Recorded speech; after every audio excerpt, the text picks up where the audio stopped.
Welcome back to Better Odds Sports Betting. I'm your host, Kiev O'Neill. This is Kyle Hunter. And today we have a great guest from ESPN, the deputy editor of sports betting, Mr. David Bearman. You can follow him on Twitter at DBearmanESPN. David, how you doing? How was your summer? Good. It went too fast. It literally flew right by. I had moved just before summer and trying to get the house ready, and then kids in new schools, and we went on a little quick trip, and all of a sudden flip a switch. It's football season. So happy to be on, happy to be talking football, and, say goodbye to your wife and kids for the next 4 months and hunker down. Mm-hmm. Yep. You got to treat them nice, as nice as possible in August and early September, and then you're screwed. And then you just got to try to dig yourself out of a few graves, I think. So standard procedure, right? Exactly. Well, welcome to the show, and you've been on it before, so I really appreciate you coming back because we have some fun stuff to talk about here. Obviously, we got some big college games. Well, there's not many big college games, but we're going to try to talk about the big ones. We're going to try to talk about a few of them where we actually can find some value. But before we get into that, this episode is being brought to you by BetUS. For 100% sign-up bonus, please visit BetUS and use the promo code BetterOdds. Terms, conditions, and location apply. Let's get right into college football, guys. We have a pretty big game tonight, and it's big because, we love football, and there's nothing else to do on a Friday night. UTEP versus Boise State. Boise State's about a 26-point favorite. The total on this game is 57, and this was by listener request. I believe it was Patrick, and let's start with you, Kyle. See what you have for this game. Yeah, so UTEP Boise State obviously doesn't sound like a massive game, but it's going to get a lot of attention and a lot of bets on this game. I think UTEP's quite a bit better than they've been the past couple seasons. 6.87 yards per play through their first two games. Now, I do have to be fair and say it was New Mexico State and Bethune-Cookman. So they haven't been able to do that against anybody in the past. So we have to at least be somewhat impressed. They have some good wide receivers, pretty decent running game there with a couple good running backs. Now, Boise State, they have not been good at covering big numbers at home lately. So this is a bunch of points. I was not impressed at all with Boise State's play calling once they got that big lead against UCF. They got really, really cautious, 0.77 yards per carry in that game, and they kept running the football as much as possible. I think Sears might be better than Bachmeier. The backup might be better than their starting quarterback. Boise State should be fine to win this game, but this is a really big spread. My power ratings make this one a little bit smaller. Certainly lean toward UTEP. I don't think UTEP will be able to stop Boise very consistently. I lean to the over in this game. Boise State, only 23.29 seconds between plays in their first game. So they played it at a UCF very quick pace. Boise lost a lot on defense from last year. So I'm going to lean UTEP plus the points and the over here. Okay, and shout out to Glenn Middleton who joined. David, what are your thoughts on this game? I actually agree with what Kyle had said. I was looking at UTEP and why is they're one of the few teams that have 2 wins so far on the schedule, but at the same time they reversed New Mexico State and Bethune-Cookman. I think that they're Boise's going to win this game, so I wouldn't mess with anything on the money line or lay any do anything stupid like taking UTEP plus the money line there. But I think 26 is a large number. And I watched last week's game, Boise and UCF, and like Kyle, I was not impressed by Boise. They do get the ball out fast and move it fast, like he said, but Bachmeier makes way too many mistakes, fast mistakes instead of slow mistakes. He may be the next big thing in Boise, but he makes way too many mistakes on the field. Their defense wasn't that good. UCF was going up and down the field on them. And I am worried, like Kyle said, about the running game that didn't do very well last week. So I would take the points as well and lean the over because I don't think either defense is going to stop anybody. And this smells like one of those turn it on Friday night and watch the 35-24 game and hold your nose and pretend you didn't see it. And, you did say this was a viewer request because of tonight's game. And let's not forget that, you got the Kansas versus Coastal Carolina game as well. So after week 1, of marquee matchups and top 5 matchups and big schools like Alabama and Miami and Clemson and Georgia were treated to treats of UTEP and Kansas playing tonight. So buckle up. It's going to be a great Friday night with those teams. Hey, this might get the same ratings as Georgia Clemson, right? I mean, can we at least hope for that? Or what do you think? I mean, they would sell a lot of ads, maybe even build their stadium up a little bit. Even that Georgia Clemson game was hard on the eyes. The intensity was great. The crowds were great. It was 2 really good teams, but that was a tough watch. Those two teams did not have much offense, and you're going to see a lot of offense tonight in these games. So Yeah, if you like offense, I mean, the Georgia Clemson might not be your cup of tea, but what I will say is, the money line's probably not going to happen. It's like plus 1,500. It happens rarely. I tend to sprinkle my money lines. If I'm betting, I put like a 5% on the money line, and over time it ends up winning. Here's the thing with this game. I mean, Boise State cannot be happy with their performance from last week. And they had that game. And I eat by that under by 1 point. Thank God that 2-point conversion didn't go through. And I thought I lost the under as soon as that pick six happened for Boise State. Boise State's leading this game. You look at this box score, UCF over doubled them in yards, over doubled. Kyle made mention of that a little bit. So, what I do know about UTEP, and I'm a little upset with them because they didn't get their team total, absolute 0 against New Mexico State. I missed by 4 points. But what I do know is that they returned their quarterback, Gavin Hardison, and I kind of like him, and a couple of receivers, Justin Garrett and Jacob Cowan. And these are some athletes there, and they could put up some points. There's no way I could bet Boise because this back door is wide open at the minus 26. It is wide open. As a matter of fact, my power ratings have this at 20. What worries me about this, and normally I would bet a 6-point disparity even at the 20 range, is that they got 9 days of rest for Boise. They're upset by the way they played that last game at UCF. They're now at home, and Deion Hankins is out for UTEP, and that's their top running back. So that makes me a little bit concerned, but I can see myself having a personal play here tonight, just for a few bucks. We make fun of UTEP's schedule beating up on New Mexico State and Bethune-Cookman, but those are also the type of games that they've lost before. And UTEP is, call it what it is. They're not the greatest program, the greatest football program in the world, but we talked about how Boise State struggled last week. And at the end of the day, UTEP is going to be better than people think they are, returning some players, beating up on small schools, but those are the schools that, like I said, they've lost to in the past. So I'm hoping it's a close game. Obviously, better ratings if it's close, and I agree to take the 26, especially your power rankings have it at 20. I'm about 21.5, 22, but I still think it's worth a little play. All right, well, let's all three take a little tiny chunk, and then Patrick Backhouse, the requester. Let's have a little fun tonight while we're watching this game. So great call on that. So let's move on to the next game here. And Kyle, wasn't your free pick on Army last week? And then now we're doing another Army game, it looks like. Kyle, you nailed that one, and I appreciate that. Actually, the show did really well because our Notre Dame over hit quite easily against Florida State, and that sure made a nice Sunday evening for us. But Western Kentucky's now playing Army. Army's laying about 5 points, and the total of this is 52. I'm real excited to hear what you have for this one, Kyle. Yeah, we had Army and Kansas State there last week, so that worked out pretty well. Western Kentucky, Army, this is an interesting matchup, and it's going to get a lot of eyes here. The 20th anniversary of 9/11, big game for Army. There's going to be a lot of eyes on this game. I really think that's why we've seen the public bet Army so much here. 70% of the bets are on Army. Western Kentucky to me is a really interesting team. Bailey Zappi comes in. So does the offensive coordinator from Houston Baptist and the top 2 receivers. So Western Kentucky needed a complete overhaul of their offense. They did it.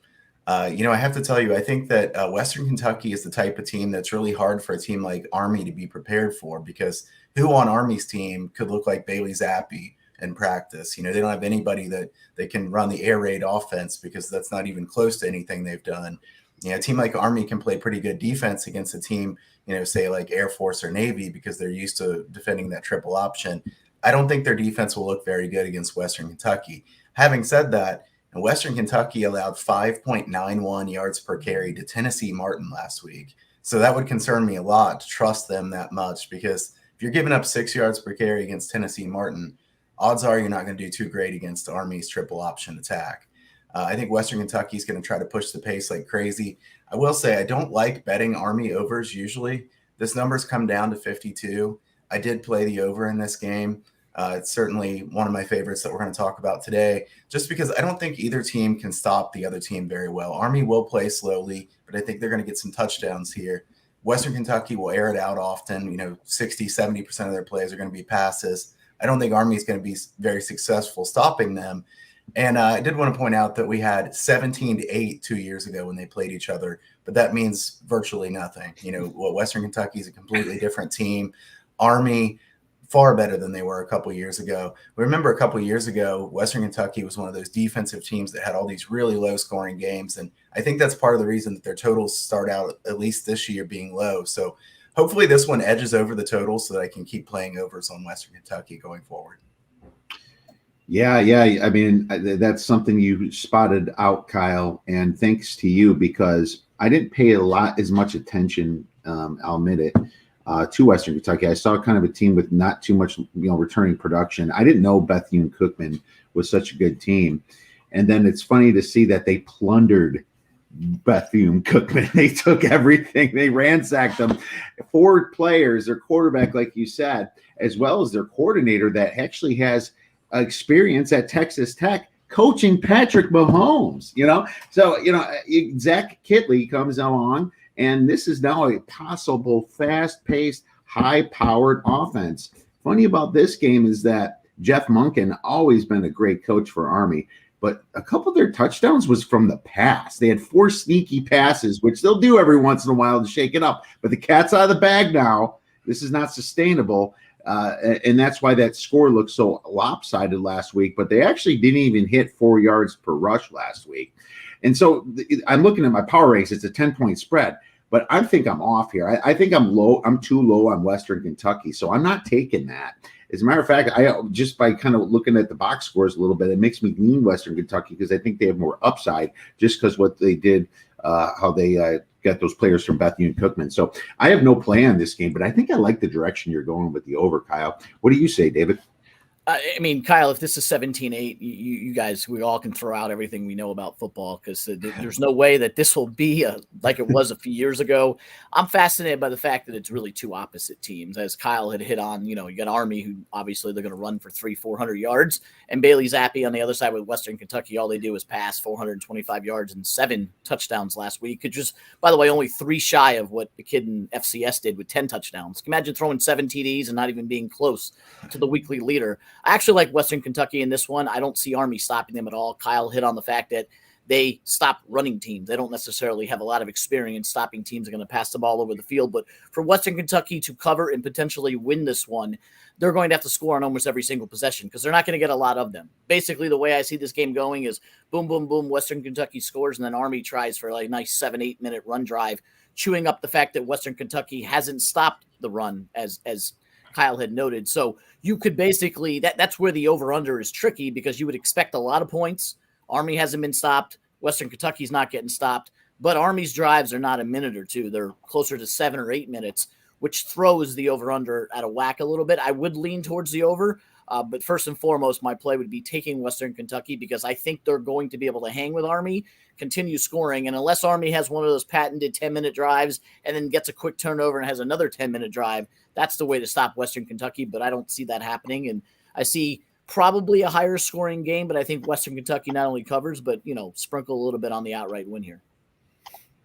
There you go. A little money line action here. So, for me, I might just put a little bit on the over, like you said. What's interesting to me is when you look at some of the action on this game, and I'm going to try to scroll to this game here as I brought up the Action Network. I saw a little bit of sharper side on Army, and it looks like it came back. So when I looked yesterday, this thing went to 7, and it looks like it came back, and the sharper side is now on Western Kentucky. As you can see, 33% of the bets are on Western Kentucky and 63% of the money. So that was an interesting move. This thing moved all the way up to 7, and then it came all the way back. So this could have even been one of those nice little setup games that sometimes, we like to look for when money's actually trying to manipulate the market. That actually happens. It happens in baseball, and it happens in some college football and some of the under the cover games. It used to happen more in the NFL, but that market's gotten so big and efficient. It's been harder for the syndicates to do stuff like that. And by the way, I think I said Bethune-Cookman. Yes, Houston Baptist is the correct school that I meant. So my bad on that one. But no, you guys did a great job on this one, and I'll be rooting for you, David, for that cover there. And I think they do have a chance to win outright. So that's going to be a fun game to watch. let's move on to the big game of the night then. And I think this is a pretty late game, the Stanford versus USC, if I'm not mistaken, guys. At 10:30 Eastern. Yep. The Pac-12 either plays their games at 11 a.m. or 10:15. There's really no yeah. You know what's funny about this is the games that people like make stupid decisions on because it's a Saturday night and they're trying to either win their money back or they're getting too greedy. And I always caution people that sports bet not to do that. If you had a bad day, just go to bed. There's no reason to be chasing because books love it when you chase. It's not the good strategy in money management, and you can learn a lot more about that. If you check out the Odds Breaker site, we talk about that. And Sports Wagering U is a new site coming up that's going to be training some people on how to manage their money because you have to look at it as an investment. But this is an interesting game here because USC looked good from a score standpoint last week. They won 30-7, but the box score didn't really show that so much. And I'll admit I went 9-6 because I should have been 10-5. I thought the Spartans, San Jose State, were going to cover this 15.5 points. But the truth in the matter is, in the fourth quarter last week against USC, it was 13-7. And they only were outgained. Spartans were only outgained by about 45 yards that game. They were in this game until they threw that pick six. So, everyone's on USC's back here looking that they beat the Mountain West champion by 23 points. The box score really did not show that. And that's why I write a column on misleading box scores. So, for this game itself, since I already kind of started here, Stanford showed terrible, but their quarterback was bad. Jack West was only 8 of 12 for 76 yards. Really terrible numbers right there. And Tanner McKee came off the bench and was 15 for 18. And they kind of rotated a little bit for 118 yards. Well, McKee's going to start this game for Stanford. Now, I have this game power rated at 13.5 points. So I'm definitely lower than the 17. But, I'll make a decision if this thing gets past 17. Maybe I'll be a player on Stanford. Right now, it's a lean. I'll start with you, David. What do you have? Well, here's the thing. If anybody watched Stanford last week, you're not going to come across with any desire to play them. They look so bad versus Kansas State. Now, like you said, they might be switching quarterbacks. That'll change the dynamic. But you have to remember that USC, although they have stuck behind Clay Helton over the last couple of years, every time you think they're going to get rid of them, they win these games. They're 25-0 as double-digit favorites under Clay Helton, but they don't cover. They're below 500 in covering these games. 7 of those wins were by 5 points or less. You look at last week's game, could have been and should have been a lot closer than it was. So I don't think USC was as impressive as the books think they were. Stanford can't possibly be as bad as they showed versus Kansas State. They're 25. So in the case of this game, I'm going to be taking the points. If I take anything, it's probably going to be a pass unless I need a late game. But I would take the 17 points just by the sheer fact that USC, while winning these games, makes you sweat them out, and I don't see them covering the 17. This will probably be a low-scoring, let's call it 24-14 type game where they don't cover, but they come away with the win. Okay, so I'm thinking here on this one. Stanford is. All right, well, fair enough. So you kind of lean towards the. I think we got a bit of a delay, or I have a delay here on Kiev.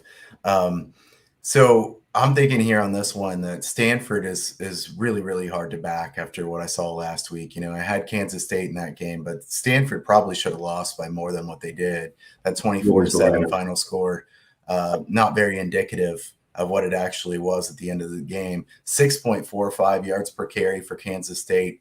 The look-ahead line before the season was USC -10. Now we're up to -17. Look, that's a big adjustment. I can't lay 7 points more than what it was before the season. At the same time, I don't want anything to do with betting Stanford. I feel like this is a program going in the wrong direction pretty quickly. So all this is to say, my power ratings make this a little bit smaller. I don't want to trust USC laying this kind of big number. Clay Helton, I don't trust him very much. I do trust Keaton Slovis. I think he's very good. Helton, not a very good head coach. Stanford going in the wrong direction. Easy pass for me.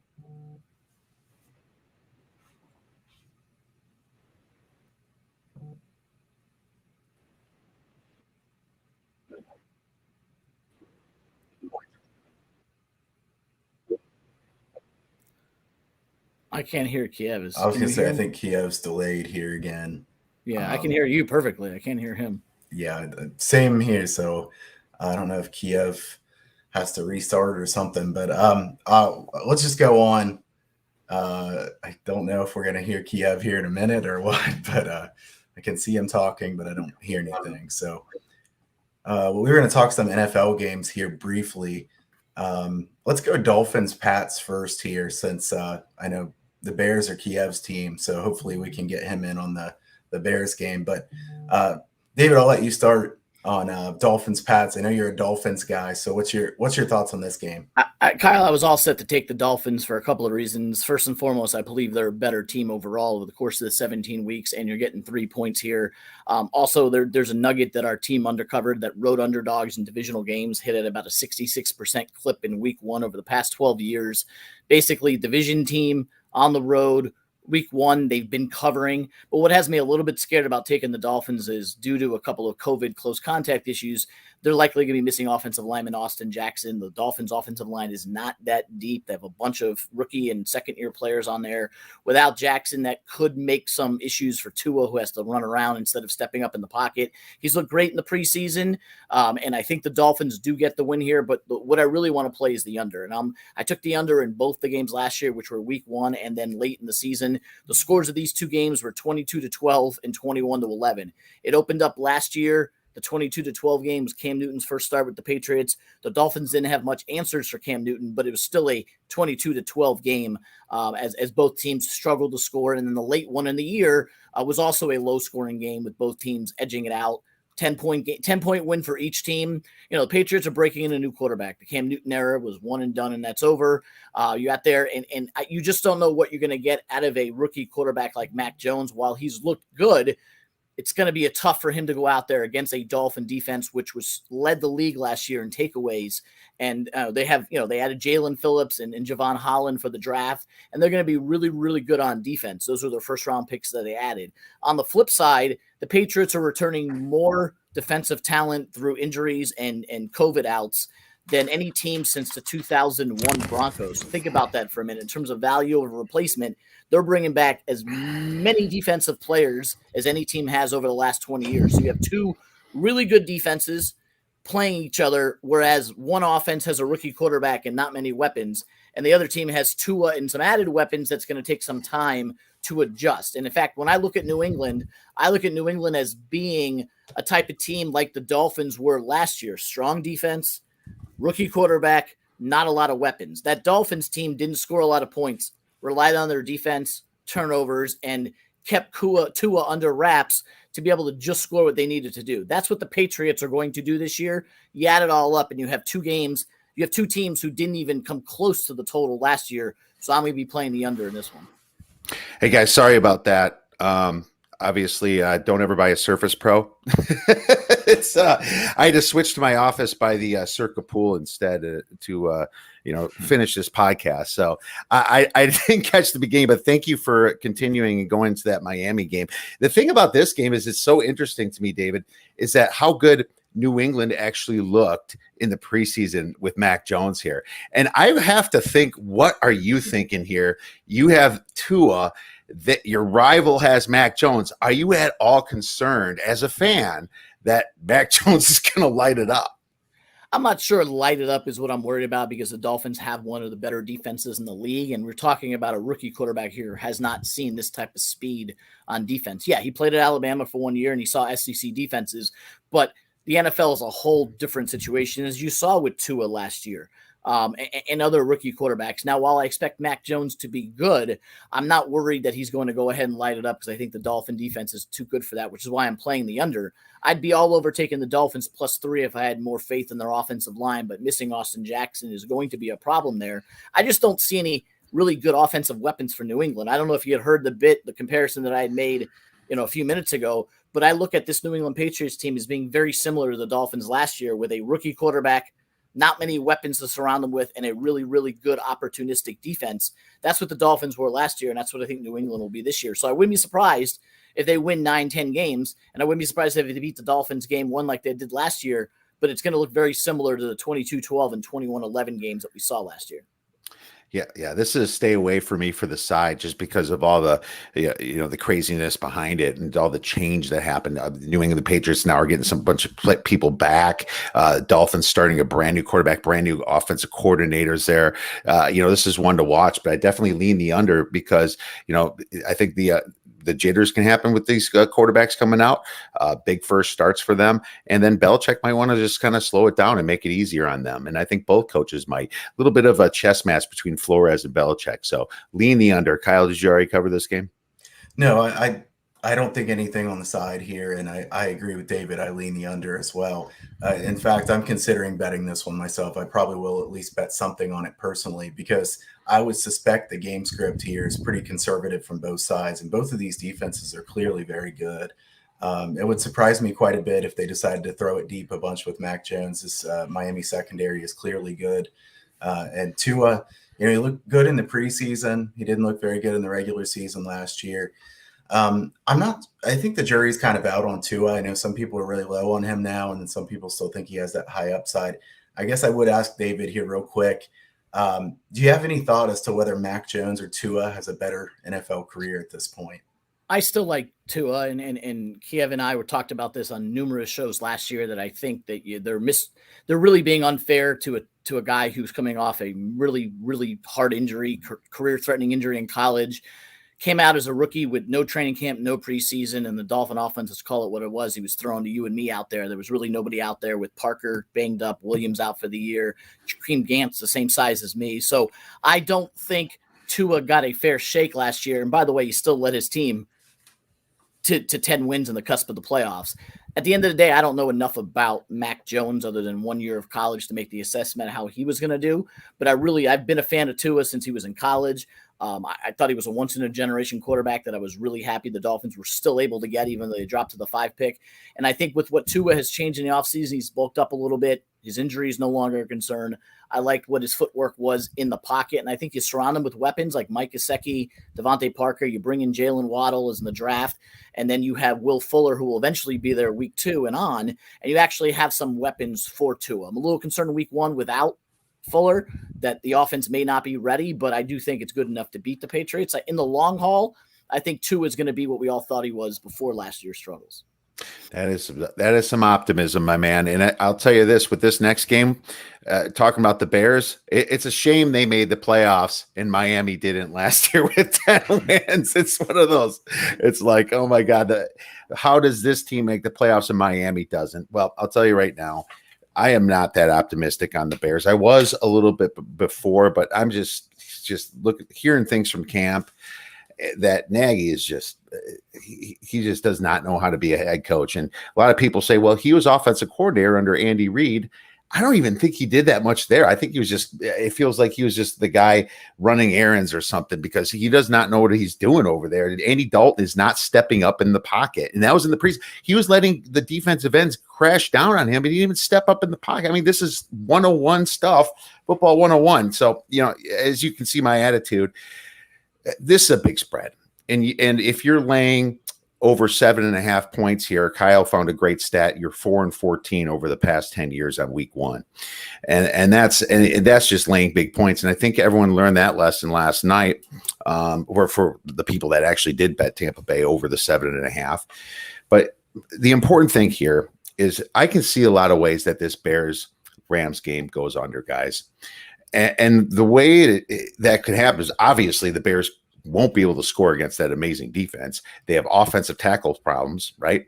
They had to hire Peters, who's 39 years old, right off the scrap heap because their second-round draft pick, Jenkins, actually had back surgery. I mean, this is so Bears. You have a high offensive line, and the guy's out for most of the season for back surgery. Now, maybe they throw Fields in the game later, but I still don't think that's enough, because what we saw Fields do was against mostly third-string guys just trying to make the team. It's way too early on that. So I can see the Bears scoring 13 or less points here. The question is, what are the Rams going to do? Are they going to put one on the Bears? Well, at the same time, Stafford, he's kind of the quarterback that you can't trust either in big moments and in big games. Sure, he pads his stats, and a lot of times he makes big comebacks. But when it comes to these methodical games, I think the Bears defense is still good enough to somewhat, hold them down, and they know Stafford a little bit. I have this game 24-13, and I think that the under is a great play at 47. What's your call, Kyle? Yeah, I don't have any lean on the side. So it was 4-14 against the spread for those 7-point favorites before last night. So now it's 4-15 against the spread on those big favorites. I can't lay that many points. I do wonder if Justin Fields might come in this game if the Bears are playing poorly. That's my one question mark about the under. Is I would think I'd rather have Andy Dalton as quarterback if I have the under than Justin Fields because of the unknown. He's likely to take more shots as well, but no lean on the side. 84% of the bets and 84% of the money on the Rams. So certainly everybody's taking the Rams here. I like the under as well. I think this could be a pretty low scoring game. I think this projects more as the Rams getting a lead and then the Rams being pretty conservative and not showing too much later in the game. So I'm going to lean under as well. What about you, David? We can look at all the projections and all the models and all the analytics out there, or we could just look at the fact that these two teams with the same head coaches, Nagy and McVay, have actually played in primetime, just like they're doing this Sunday night. Each of the previous 3 years will be the fourth consecutive year the two teams with the two head coaches will meet in the primetime game. And those previous scores, 15-6, 17-7, 24-10. Nowhere close to the over in any of those three when these two teams meet up in this primetime situation. Combined score of average was 26 to 26.3. We're talking that's 20 points under the total. Now, do I always expect it to be 15-6, 17-7, and 24-10? No. There'll be a pick six or a scoop six or a turnover, as we saw last night with Tom Brady throwing it at Fournette and bounces up, and there's a turnover at the 10-yard line. So you might get a fluke score here or there with both defenses being able to do that. But at the end of the day, the average score between these two teams the last 3 years is 20 points under the posted total. Now, Kiev, you watching as a Bears fan with Matt Nagy's situation going on, knowing that it's going to end poorly, is kind of how we all felt with Adam Gase. You got the offensive genius, quarterback whisperer. None of it showed, and just like, all right, can we just move on and get a new coach and get out of this Adam Gase situation where it's not going to end well. Matt Nagy is not leading the Chicago Bears to the Super Bowl anytime soon. What has changed on the Bears when you look at what they were last year? Call them a playoff team, whatever you want. You're talking about an 8-win team who is not even starting the right quarterback. And if you look at that and you say, okay, how will the Bears be better with Andy Dalton? And the answer is they won't be. And on the flip side, the Rams already lost Cam Akers. And for those who are backing the Rams all over the place, I'm not sure they've watched the same Matt Stafford that I've watched over the last 10 years in Detroit. But it's not like this guy has a pedigree of winning either. And if you're going to give me a primetime game that's Andy Dalton versus Matt Stafford, I'm going to take the under anyway. Add the fact that the Rams have the best defense in football, and I don't think the Bears offense has any hopes of doing anything. This might be another 17-7 type game that I don't think it's even going to be a sweat for the total. Great points and great stats you had there. 26.3 points. That's just amazingly low. The only thing you worry about is Dalton throwing pick sixes at this point. But even at the same time, I don't think that the Bears get 20 points. And I think great call on how methodical Stafford can be as well. I've watched Stafford my whole life. He was in my division, so completely agree with that. Before we go here, we always like to give out a couple of quick free plays and a most likely dog to win outright. And Kyle, I'll give it a start here. For college football, my most likely dog to win outright, and the rules has to be a 3.5 point dog to call it. So you're at least plus 160, plus 170 on the money line, right? So what we're looking at is Iowa. I think Iowa has the best chance to win this upright. It's a huge game. They won 5 of the last 5 matchups against Iowa State. Now, is Iowa State a better team? According to lots of metrics, they are. But I think some of those metrics could be off because I also think that the Big Ten is a little bit better than the Big 12. So Iowa State's getting a little bit too much credit. I spent the last week on podcasts talking about this game, so I'm not going to get too much into it. But in this case, I would take the dog over 3 either side. This is a low total game of 45 points. I think Iowa's probably got the best chance to win outright. Kyle, what are your thoughts, or do you have a play? Just real quick, I've got Memphis, Arkansas State. Arkansas State is my money line underdog with the chance to win outright. I figured you'd go with Iowa, to be honest, Kiev. So I stayed away from that one because I figured that one was going to come. But Memphis quarterback Gunnell is hurt. Memphis lost a lot from last year. I think this is one of those games where Arkansas State gets a rare chance to beat the big name team. I think this is a money line with a real chance to win here at plus 180, plus 185. So that's my most likely underdog. David, do you have one? I hadn't had one coming into the show, but now that you put me on the spot and gave me about 3 minutes to figure it out, I'll tell you one of the teams I do like that I think can win, and it's going to surprise you, and it's more of a contrarian play, but for the life of me, I think there's a massive overreaction in the Michigan-Washington line. Yeah, Washington looked like crap last week. They lost to an FCS team, and, Michigan goes out there and crushes one of the other directional schools in Michigan. 7 points is way too much to give a Jim Harbaugh team that has just been absolutely awful against Power 5 teams, especially as the favorite. So Jim Harbaugh does not win these type of games, and I can see Washington going in there and picking this one off, because what you saw last week was not the Washington team that everybody projected would win the Pac, at least contend to win the Pac-12. And I think Washington has a legit shot because Michigan just isn't good. And, I did watch that game last week because I was on the under, and Western just kept giving them the ball away left and right. Washington does have a chance to win this one. All right. Thanks so much, David. And I know it's 2 minutes past time. Do you need to bounce? I'll just give you, if we're doing NFL dogs to win, I'll give you that real quick and I'll bounce. Yeah. Go ahead. Yes. Let's bring it on us. Bring it on, man. The Houston Texans will beat the Jacksonville Jaguars. Just throwing that out there. Another contrarian play. Everyone's like, oh, Houston's the worst team in the league. Tyrod Taylor is covered in his last 5 starts wherever he's been playing. Jacksonville, first game with a rookie head coach, rookie quarterback. Believe it or not, they lost the last 15 games of last season. I don't think they've improved as much as other people think. I think Houston takes game 1. And keep in mind, we talked about the divisional node at the top of the show. We were talking about this. Divisional road teams hitting at a 66% clip in week 1. Talked about the Dolphins. Houston's another one of those. Not road teams. Divisional games in week 1 as an underdog. Houston's in another one of those situations where they're a road dog a dog in week 1. I think they're going to be barking. I don't really like Jacksonville, but Jacksonville is one of those teams who qualified last year going into Indianapolis and knocking off the Colts week 1. So watch for Houston, watch for Miami. Both are live dogs. Where can our viewers find your information? At Bearman ESPN, or go to Chalk, www.espn.com/chalk. And you can get all of our information. Our NFL week 1 preview and picks is up there this morning. It includes my pick on Houston, my pick on the unders that we just discussed, as well as another upset I see brewing, and that's the Cincinnati Bengals. You can go read it there on espn.com/chalk. All right, make sure you guys check that out. Thank you so much, David Bearman. Thanks for having me, guys. So, Kyle, my free play here is a team I haven't bet on in years. All right. And I know this is going to get you really excited because they actually reside in the state of Ohio. And they are the Akron Zips. Oh, man. I know. Right before you said it, I was thinking he's going to say Akron, isn't he? Oh, no. Here's the deal, man. They play a Temple team that I've never been high on their coach, Rod Carey. Right. And they have just been going down and down. And now they lost everybody for last year. They're one of those teams that don't even return 10 starters. And then when they played last week, they showed it. Rutgers destroyed this team and they couldn't do anything.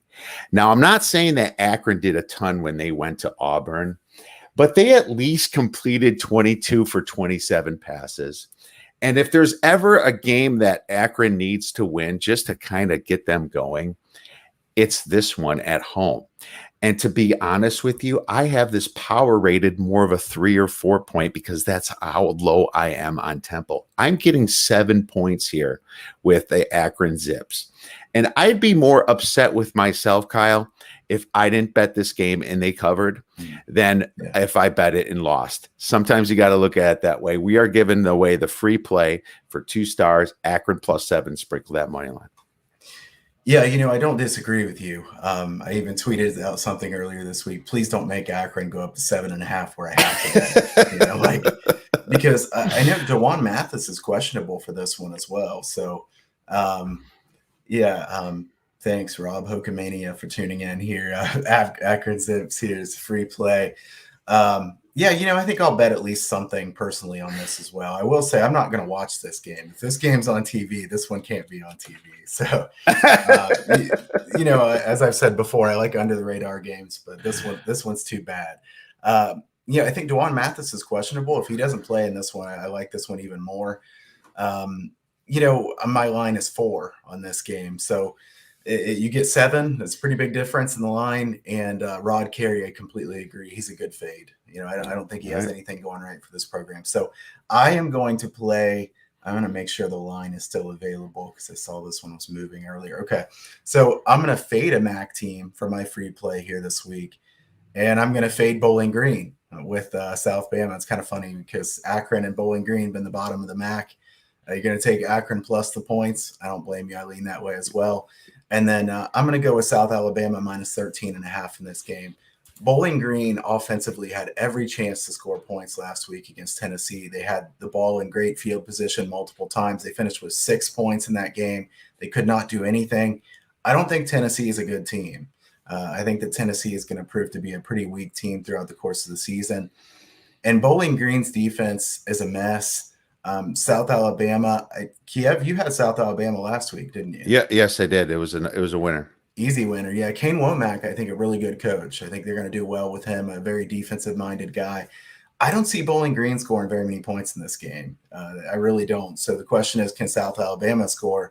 I think they can score enough here to cover the spread. This one's been bet down to 13.5, so we just need South Bama to beat a woeful Bowling Green team who is worse than Akron. Bowling Green, just a terrible team. I'll lay the 13.5 points here with South Alabama for my free pick. And they're the road team, right, Kyle? Correct.